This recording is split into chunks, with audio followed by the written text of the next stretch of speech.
ওই ছাড়া ওই মানুষের কাছে শুনতেছি তুই নাকি এখন সমাজ সেবক। কি কাজ করস তুই সমাজের?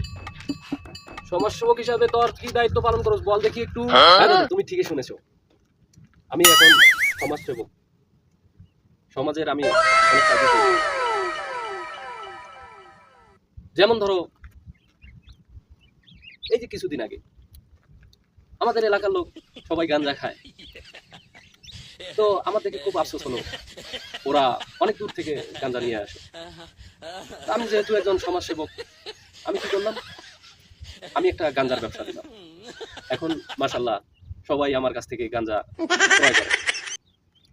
তারপর এই যে মনে করো যে আমাদের এলাকায় যত গরিব দুঃখী আছে তাদের একটা আমি লিস্ট করলাম। করার পর আমি কি করলাম, চেয়ারম্যানের কাছে গেলাম। যাওয়ার পর ওখানে কিছু ভাতা নিয়ে আসলাম। সেই ভাতাটা তার থেকে কিছু অংশ, হালকা কিছু অংশ আমি তাদেরকে দিলাম, আর বাকিটা আমি আমার কাজে লাগাইলাম। এরপর মনে করো আরো আছে, সেটা হলো এই যে মনে করো যে দেখা যায় যে রাস্তাঘাট ফুটপাত দিয়া লোকজন ওখানে বসবাস করে। তা আমি তাদেরকে কি করলাম যে ফুটপাতে তোরা কেন বসবাস করবি, তোরা বসবাস করবি রাস্তার সাইডে বসবাস কর, ফুটপাত দিয়ে লোকজন যাওয়া আসার সমস্যা হয়। যার কারণে আমি সবগুলোকে ঘাড়ে ধরে রাস্তার সাইডে বসবাস করার একটা ব্যবস্থা করে দিলাম।